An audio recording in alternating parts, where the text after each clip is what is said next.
share, and subscribe, and ring the little bell. Ring the little bell so you're notified when new videos drop. I was not planning on recording this video today. I had something else lined up. For me, this is Saturday night. I'm at Saturday Night Live, baby. Bit of boogie. No, I don't do that. I'm too old. I don't go out.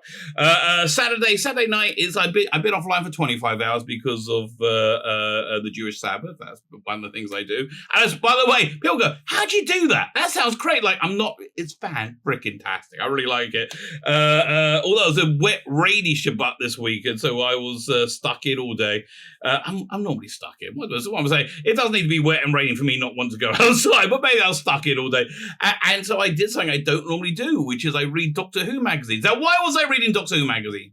Why don't I? Because I mean, wait, if you see back there, all both these shelves of Doctor Who magazine, I collected it from, where was it? Colin Baker years, early Colin Baker years. Then when I got older, I got the back issues that I didn't have. So I got a full set Doctor Who magazine. Don't read it that much anymore. I buy it more to have content to make videos about, which is very, very good.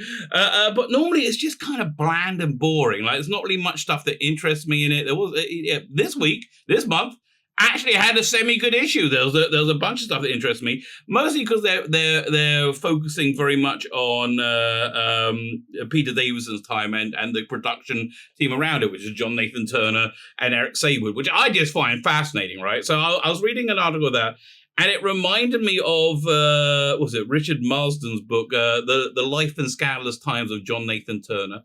And so I started because they had stuff from John Nathan Turner. So I started comparing the two, right? And this real interesting picture came out of how Doctor Who was cancelled in the 80s and was not cancelled now, right? And it really is kind of bizarre when you see it, laid out before you. What I was going to do, by the way, is a video. What was it? Not Screen Rant. Who is it? There was actually What Culture? What Culture? I've actually found a reasonably good site, right? So What Culture had a top 10 list of bizarre theories that didn't happen, and it wasn't a list; it was a video, right? It was a video. So I thought I'll watch the video and I'll comment on it. It's me, man, was that full of propaganda, right? That thing is just chock full of propaganda. I might do that for my next video, so this is going out Monday, I think. Yeah, I'm trying to get ahead because, as I said, I'm off on Thursday for a Jewish holiday at Purim, and also got to go to Jerusalem on Monday. That's going to destroy my day, right? Going to completely destroy my day. But yeah, what can you do? Anyway, so I'm trying to get ahead. Maybe I'll do that video tomorrow, the What Culture one. I don't know. Who knows or dares to dream? But before we get into it, can you hit the like button? Freaking awesome. Thank you very much. Can you hit the, what else? The share button. That's a pretty good one to hit. I do like the share button being hit. Actually, that does help me a lot. Subscribe helps me even more. If you're not subscribed, please, if you could consider subscribing, it really genuinely helps the algorithms. They go, and we like it so much. And if you're on Rumble, hit the Rumble button. And of course, subscribe over there.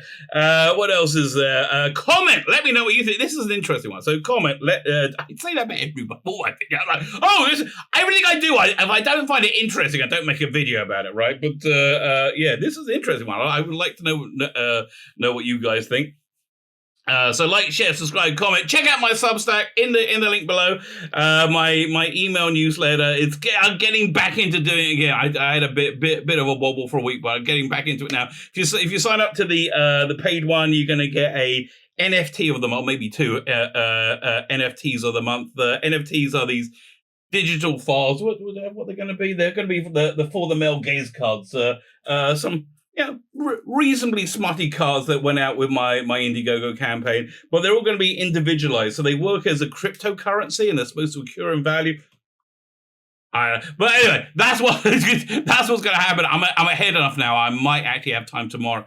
Actually, no, tomorrow's going to be bad. Tomorrow, I can work out how I can make these bloody NFTs. But the point is, if you join early, then your NFT is more valuable because there's less of them. As I understand it. Fine. Like, share, subscribe, comment, Substack, all those things. Freaking awesome. Thank you very much. So let's talk about Doctor Who, which is, I think reasonably, reason why we're all here. Let's show about how Doctor Who wasn't cancelled right now, right? Why wasn't it cancelled? Because really, the ratings are in the toilet. The ratings are unbelievably bad. And comparing them to where they were in the 80s, much worse, right? Much, much, much worse. So the reason Doctor Who was cancelled in the 80s and wasn't cancelled now is nothing about its performance, right? Nothing at all about its performance whatsoever. It's entirely about relationships and people liking the people making it and people feeling comfortable with the people making it. That's entirely it. The 80s crew were not liked by the top floor of the BBC. So how did that happen, right? Because Doctor Who, if you look at the ratings, weren't bad, really. Especially when Colin Baker came in, the ratings were not bad at all. So what happened was the controller of the BBC at the time was Alan Hart, and he wasn't very good. It's the bottom line. Alan Hart wasn't very good. He came in from BBC Sport, and there was somebody else they wanted at the same time, and so they have to give a short list of people. The previous controller or the director general has to give a short list of people to the board of directors. The board of directors then interviews them, and Alan Hart was the one who gave the best presentation, and he decimated the BBC. Like the BBC had hemorrhage viewers. In a way that it hadn't done before. And it was becoming not a populist channel at all, right? It was just really, really generally missing the mark. So that paved the way for Michael Grade to come in. Now, Michael Grade was the BBC was thought as a backward-looking, old-fashioned, dusty organisation, and I think they saw it was being reflected in the audience figures, in the audience appreciation. And they wanted to bring in a new, very modern broom. That new, very modern broom was Michael Grade. Michael Grade was insanely modern at the time. He had the big, thick glasses and cigar and red braces or suspenders if you're in America. Had that Gordon Gekko cool 80s look, right? That look that was cool in the 80s. And he didn't like Doctor Who. He didn't like Doctor Who. He didn't like things that looked backwards and were performing badly.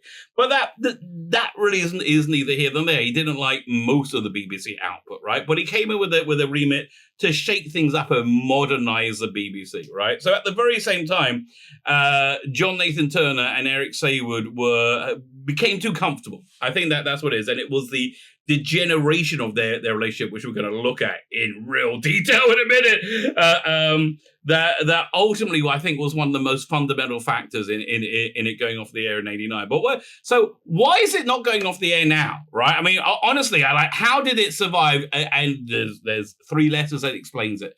RTD. And I think much of the way Doctor Who was cancelled, Doctor Who was also saved quite unexpectedly. Like John Nathan Turner just simply didn't believe the rumours that Doctor Who was being cancelled in, what was it, 85? And then when he found out the truth, that's when he started a campaign and say, "Oh no, it's only rested." We will get into that. But first, let's look at this article. This is back from February this year. I thought it was from earlier. This was announced that Russell T was coming back to Doctor Who, I think in October, September, October. And just the shock of it just went on for a while. It was like the absolute tidal wave shock of it. Firstly, elation, joy. You got elation and joy when Jodie Whittaker and Chris Schimmer were leaving. But and by the way, if you like that era, God bless you. It's not a popular one. Like this, yeah. Again, this is but then you had to come in. It was insane.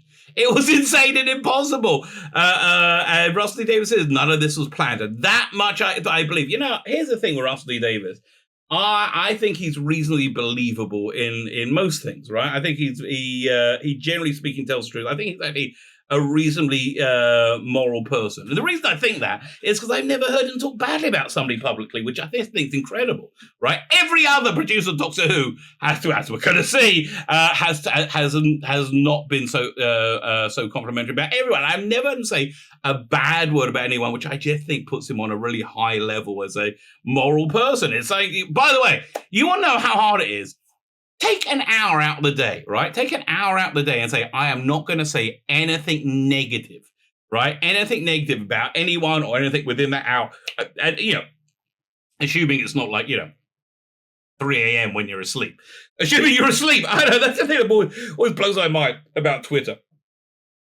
Which I hate with every fiber of my being, right? I hate Twitter with every fiber of my being.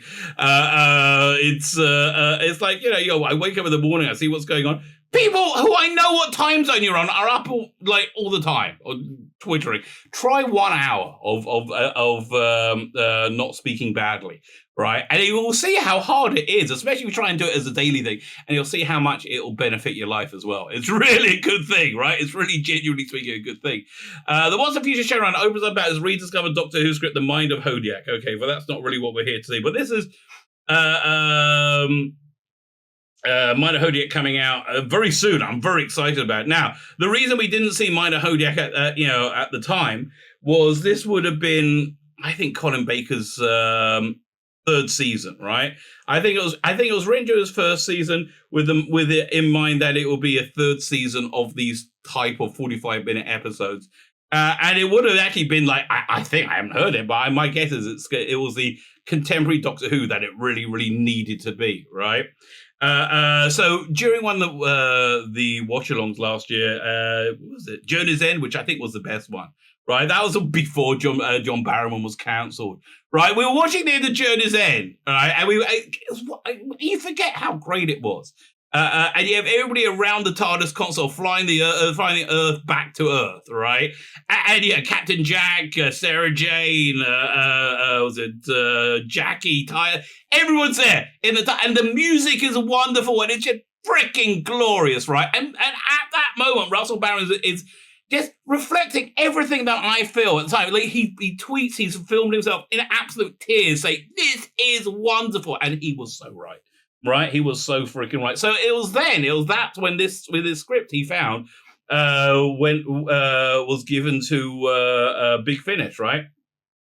So he says Doctor Who is a kind of self-generating program. Really, no, really, mate. In that all the people who want to make it. Who saw the program back in the midst of time and loved it so much, became writers, producers, directors, actors. Yeah, unfortunately, one was Chris Chibnall. So you're kind of 100%, right? It's like some creature that cannot be killed because it spawns creative talent. That's a really good point, actually, Russell. That is a really good point. And Russell's a prime example. As a young fellow, he took a shine to the program, which happened to be, which by happenstance and good fortune had Bonnie Langford. And Ian at the time, he wrote a script, so this must be Colin Baker talking about it. Fine, but here we get to the point where he actually talks about him coming back. One of the reasons people love this is this it? He says like none of this was planned. Where was it? He's got a quote saying, "Who was it? Who would have thought, as I sat there in a little flat in Roth in Cardiff, bashing my electric typewriter for my 21st birthday? Obviously, I was writing a Hobbit May, but here we are years later." Where is it? There was a quote in here. Maybe it's up here. 1 second. None of this was... Where is it? I literally just looked at this before I started recording. None of this was planned. Okay, I saw it in the headline. Where is this? I'm going to give up in a minute and just move on, because the point is, I don't think it was planned. I think much like in the 80s, this was a perfect storm of elements. I think the same perfect storm has kept Doctor Who alive. That perfect storm being there's a real desire not to admit they got anything wrong, right? The real desire not to admit they've screwed up in any way, which they obviously have, right? They obviously have. And that's why the support was going to, because it's not just Chris Chibnall's failure, it's a failure of the entire BBC. When you see BBC is basically going down, Piers Wenger's gone, they're all going down. Try and find this quote one more time. No. Well, fans desperate to see what Rad Davies will do next on the main series. It sounds like Mind of Hodiak is a perfect amuse-bouche. Just try... Okay, whatever. Anyway, it seems to be a perfect storm of it failing completely, the BBC collapsing, Jane Tranter being friends with Russell Davies, and it's probably from they were at a party together or some kind of thing, and she said, "Do you have any ideas about what to do? What about that?" And they're talking about Doctor Who. I said, "What will you do with it?" And I bet that's the sort. That's not, I wasn't a witness to that, but it's that sort of thing, because it's that sort of thing that causes empires to rise and fall, right? And yeah, essentially what it is.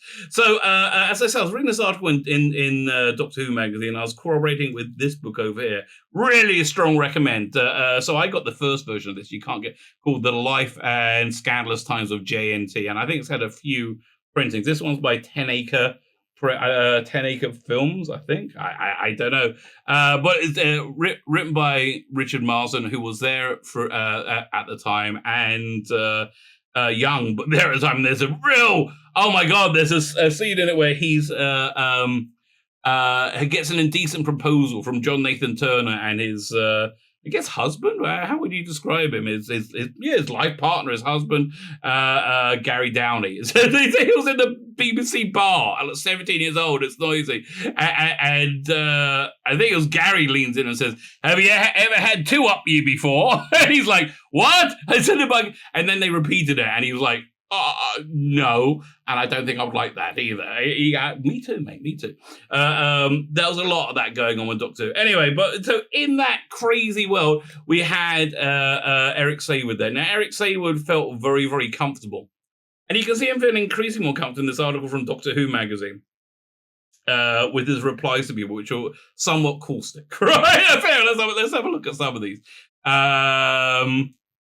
And they seem like unnecessarily caustic, right? And it just seems like it's somebody who is very, very comfortable in their position, much like John Nathan Turner was as well. Saward rejected a proposal from Colin Davies titled "The Count Vladimir."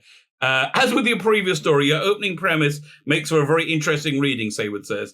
Thereafter, I'm sorry to say, it all falls down rather badly. Apart from the fact it echoes very much a story called The Time Warrior. Time Warriors, you got it wrong. You seem to wield out Hammer film cliches from the 60s. Like, what the hell? Why does it, look, it's really not for us. Like, from the 60s. I guess it was an age where you didn't have to worry about offending people so much. I'm sorry to be so hard. This is a mild one compared to most of the ones I've seen. But it's pointless trying to encourage you if all you're going to do is borrow other people's cliches. There's so many ways you could have said that better, okay? There's so many ways. So that's one of the personalities we got going on. We had John Nathan Turner, who was really, really devoted to people. Because John Nathan Turner stuck his neck out for people and helped people. And I think he was a genuinely caring individual. Also, liked to have lots of sex. Okay, I think that's fair to say. Lots of very kinky gay sex. I think I had sex parties going on in Brighton. But you know what? Somebody does what consenting adults do with their own bedroom doesn't. It's like, it's none of my bloody business. Right? That's basically what it is.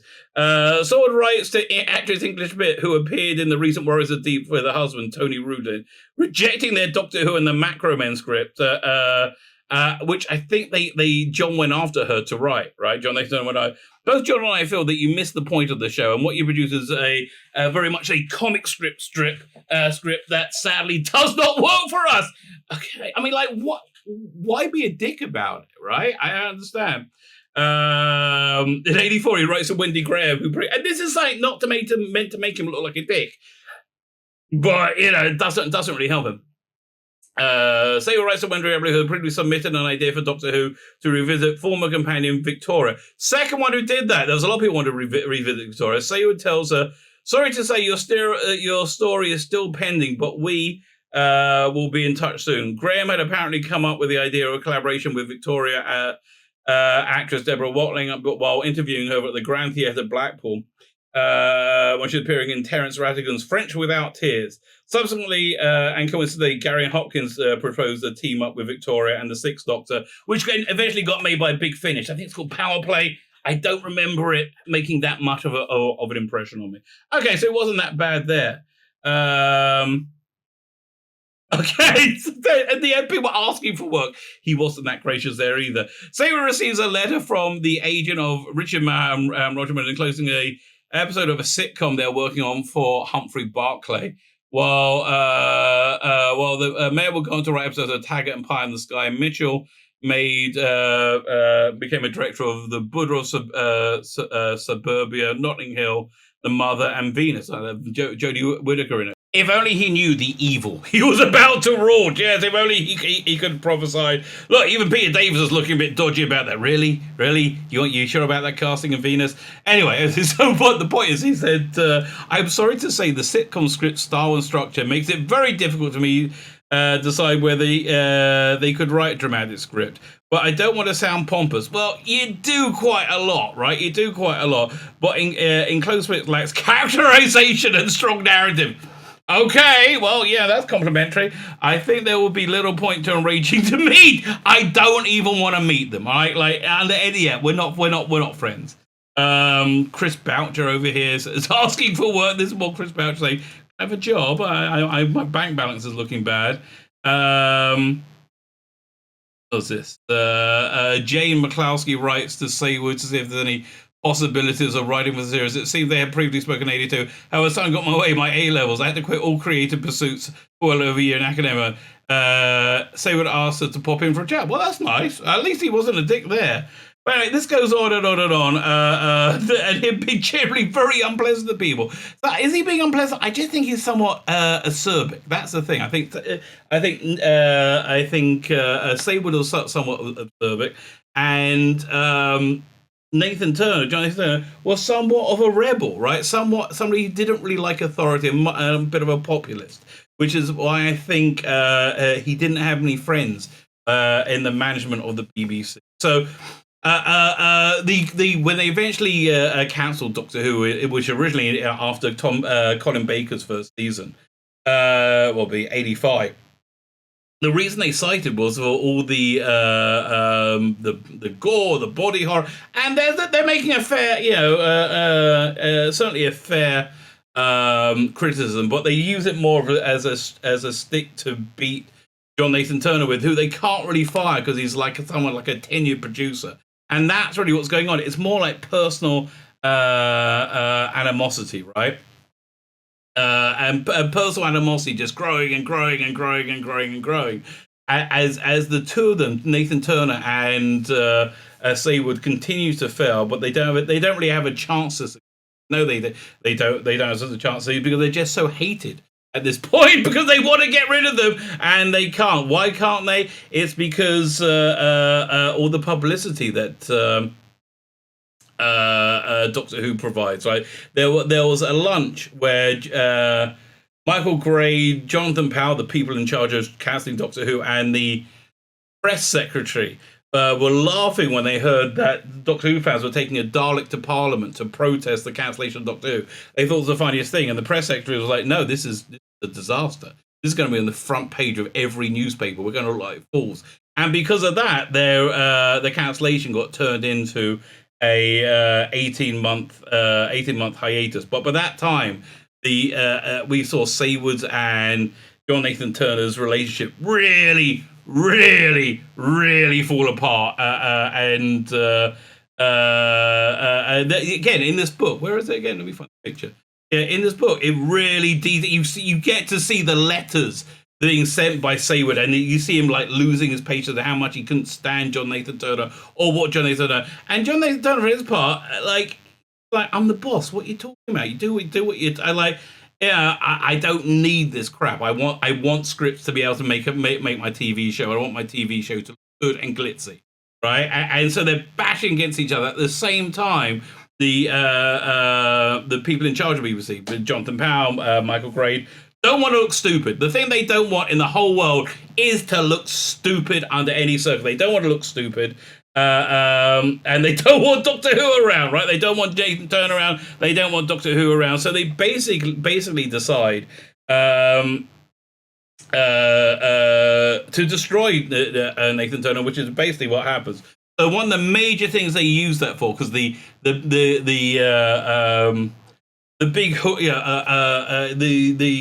the season 22 being heavily criticized for violence, it really getting a lot of very, very harsh notes all across points of view and things like that, really was used as a stick to beat Nathan Turner with, and he really didn't have much involvement in the actual content of the show, just the look of the show, right? He just wanted it to look cool. They just continued to degenerate. But what push came to shove, the thing that really, really broke everybody was Eric Saward's love of Robert Holmes. Now, he recognized Robert Holmes was a fantastic writer, and he somewhat modeled himself over him. But Robert Holmes was somewhat pissed off as well. It took a long time to get him into the series. I think the first time was under Nathan Turner was Keizo Adazani, which was frankly fantastic. Why was it fantastic? Because of what's his name? The director, Graham Harper. Because of Graham Harper, right? But so he came back the next year for the Two Doctors. That was directed by Peter Howe, I think. So whoever, I can't remember the director, but basically it was a friend of Nathan Turner's. Who didn't understand Doctor Who. He's like, he literally said, I really don't understand this. To Colin Baker, why don't you just tell me what you want and I'll do it, right? That's like verbatim what he actually said. It's mind-blowing, right? Absolutely mind-blowing. But push came to shove with Trial of the Time Lord, which was failing horribly. But Eric Saward wanted to leave it on a cliffhanger ending with the Doctor tumbling through space, which was, and that's what Robert Holmes wrote. So Robert Holmes was getting very ill at the time, and Nathan Turner was like, look, we just can't do this. We can't leave a question mark because the political forces at the BBC will use that to end. So, oh, look, it ended, over, but we're good.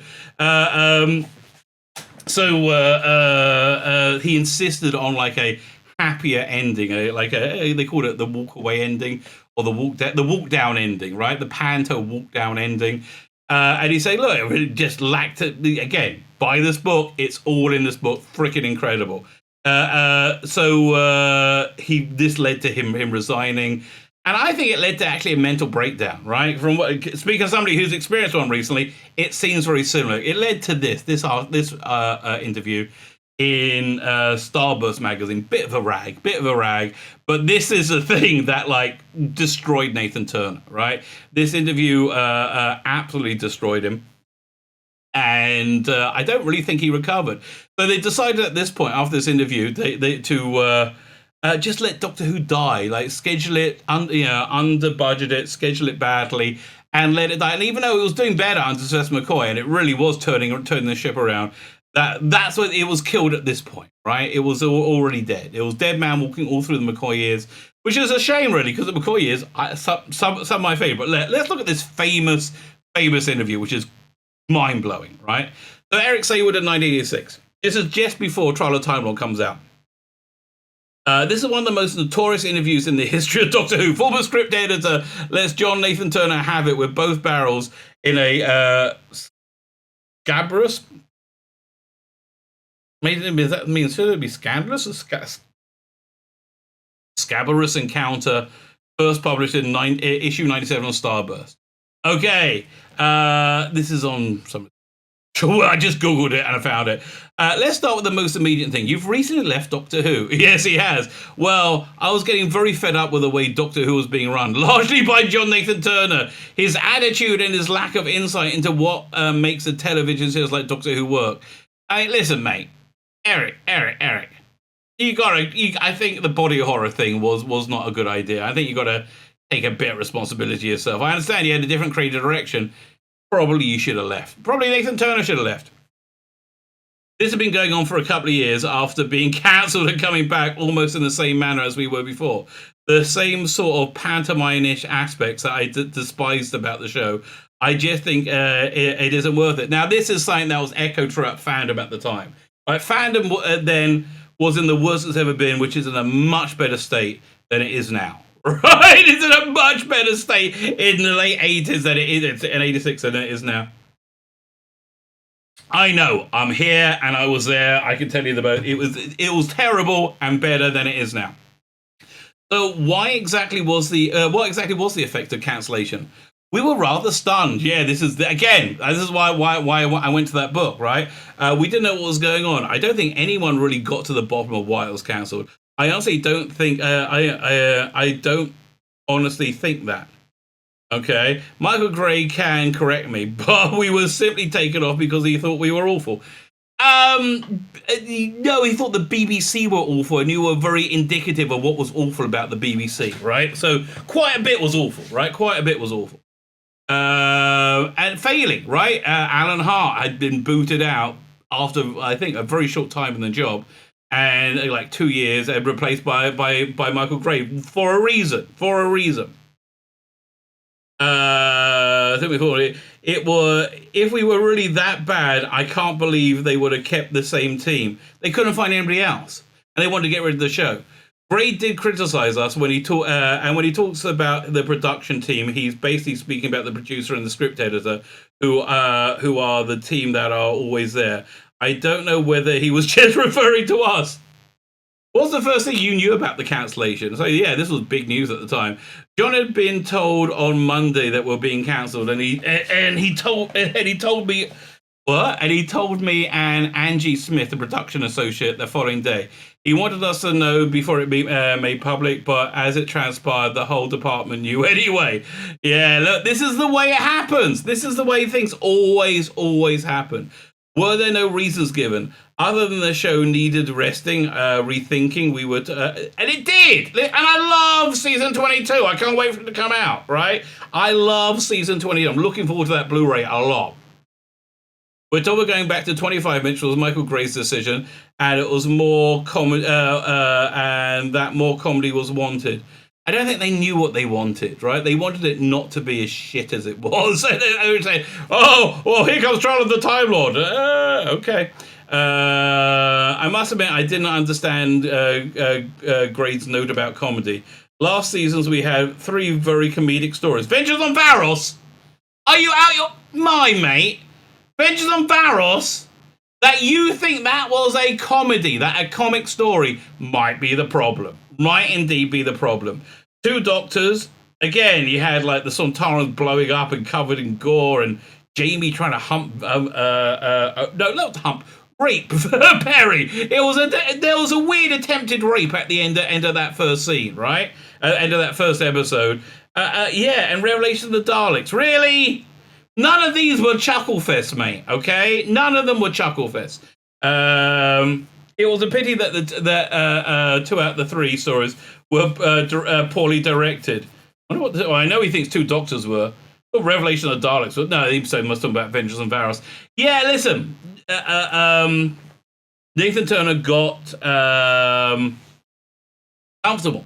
He didn't think anything could happen, right?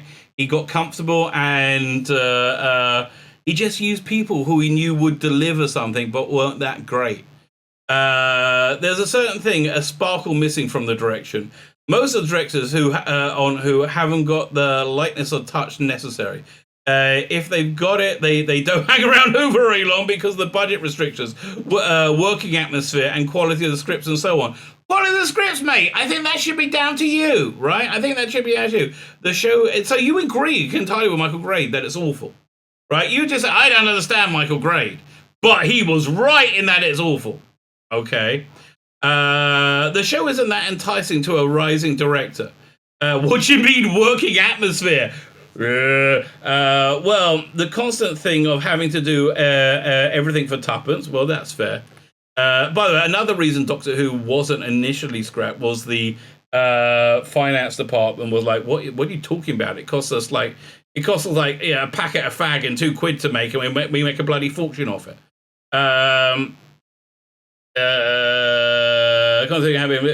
Interference goes on. John can become unpleasant to somebody who's employed, such as director. The likes of Graham Harper will not come back to Doctor Who. Well, he has. If they got something else to do. Okay. People like Peter Greenwade, who I suppose is the only other director of any note who has come out who, since John has been producer, says he wouldn't work with Nathan Turner anymore, and I don't think Nathan Turner would employ him. Yeah, listen, this is somebody having a breakdown, right? This is very private, unprofessional way of private stuff that's unprofessional, so air public. And no, Colin Baker said if he ever sees him again, he's worried he's going to hit him. So that sounds pretty strong. There was Summerall, wasn't it? It was a lunatic situation. Grimray directed a script I had written called Earthshock. He made the story work well, so Sean decided he could direct Resurrection of the Daleks. In my opinion, the worst Doctor Who ever written! Wow! Resurrection of the Daleks, the worst Doctor Who... Who wrote that? Okay, I think we've got to look that up. Resurrection of the Daleks. Get out of here. Right, that was one with Lytton. Who was the director on that? Matthew Robinson. Wasn't that bad? Talking about, I can't pick that one. I don't know what to tell you. I think he did a good job on that, frankly. But oh no, I was looking at the writer. Who wrote it? Eric Saward. Okay, dude, you wrote. I don't understand. You're saying you wrote that and it's the worst one ever. Okay, let's backtrack. Okay. Resurrection of the Daleks, in my opinion, the worst Doctor Who story ever written. As an author, I'm told to say that, I guess. Okay, I should have read the next paragraph. Next sentence. Peter had been booked, and then there was a strike, and the story was cancelled. Greenway said, fine, well, obviously we can't do anything about that. And if he got nothing to do, I'm going to go and have lunch and go home. Okay, fine. I guess so he took me. Remember, I was an author as well as the script editor of the show and the production manager. And one or two went to television centre for lunch. I mean, so exciting. It's unbelievable. Only to find when we got there that John Nathan had been shouting and screaming all over the building, how dare they go off to lunch together and not invite me? That I don't think it happened exactly like that, but not a million miles away from the truth. Right? Not a million miles away. Oh no. Yes, it's true. He was furious. I believe he was furious, and it was so silly. How dare they? I am the one who does the hiring and firing right now. How dare he? He liked to be the centre of attention, John Nathan. He did.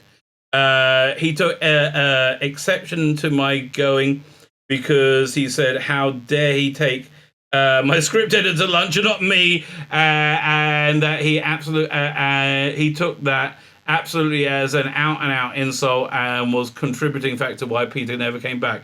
No, says Starbirth. Pathetic, isn't it? Oh my God. It's mind-numbing. Listen, mate. This is one side of the story, and it's like you've never heard Russell T Davies do, right? No, exactly. One of the two half-decent directors he had on the show, and he will not use because of a silly, stupid incident like that. I think he's a very paranoid individual. Blimey. He probably feels that I've been slagging him off all over the place. Well, why would he feel that, Eric? Why would he feel that since other place since left? Well, again, which is not true. This says it's true. There were lots of silly events before I did leave. When I left, I was writing the last episode, and we talked about the ending of the season, and he had agreed on it in principle, what he wanted.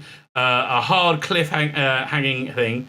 That was, I was surprised that he agreed, knowing he does go for these happy pantomime sort of endings.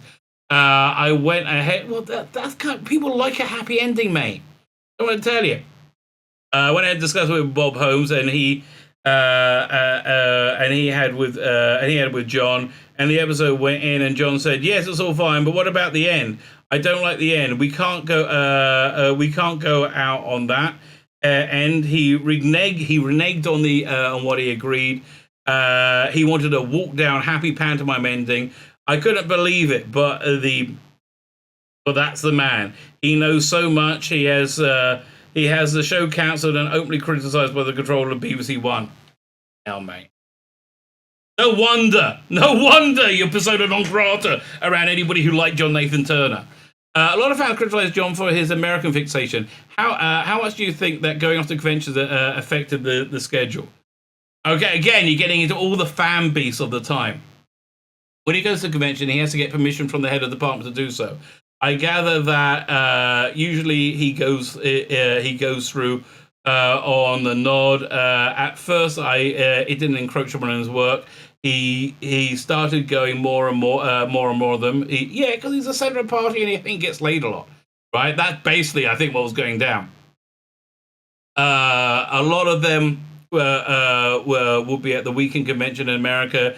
He would come back to work on Monday straight from the plane, and it was as though he wanted to go to the convention, but wanted the show that was nothing. The show was nothing but distracting him from his duties as producer. So he would do lunatic things like come back Monday morning, coming into the office, and just shutting the door and going to sleep. He obsessed with the American fans. I gather that the sanctions. I gather that the sanctions who can go to America and who can't is a very difficult, obvious control. Oh, he sanctions who go to America and can't. A very different, obvious control of the actors who no longer work on the show. And obviously, fan conventions want leading actors and companions. But you'll find that that writers were never invited. Yeah, okay. I mean, someone like Robert Holmes, who's written God knows how many stories, has been involved in it since Patrick Troughton's day. Edited the show for 3 years. A man very experienced in writing television, who would have had a great deal to offer to any audience. Would bear to listen. Yeah, listen. Wouldn't it be great if I had some Robert Holmes convention footage? I don't think there is any. Men like him were never invited. Only 2 directors ever that I'm aware of. John originally stated that he was only going to do it for a short time anyway. He would only do it for 3 years or so. I think the main draw for him, apart from the fact that he got his fingers into so many pies, is the income from conventions. It didn't seem like he was raking in the money from it. I mean, maybe he made a bit, but conventions in America, I think there's quite a lot of money, and I think that is something that he's reluctant to give up on. Well, that makes sense. It has also been said he doesn't like fans working for the BBC.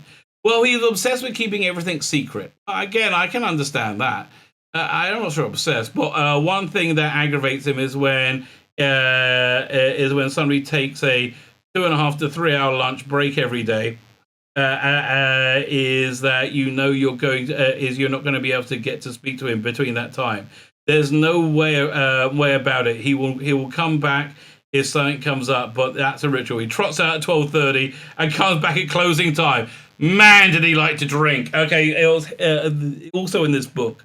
Over here, they're talking about how he set up a company to do pantos. It was him, Gary Downey. I can't remember. A director, maybe Sheila Hancock. I can't remember who it was. But whoever this lady was, she'll say they're drinking so much, I just couldn't keep up. I had to take up doing embroidery, so I would be busy and wouldn't drink. Cause I tried to slip. They gave me gin and tonics, and by the third one, the gin was up to the rim, right? So I switched to wine, and they kept refilling it. So that actually took up needlework to avoid it. He liked to drink. He liked to smoke. I believe there are times when you urgently wanted to speak to him and he's been on the phone, right? Is this the end of it? You might be on the phone. Oh, yes, that got rather silly and unpleasant, much like this.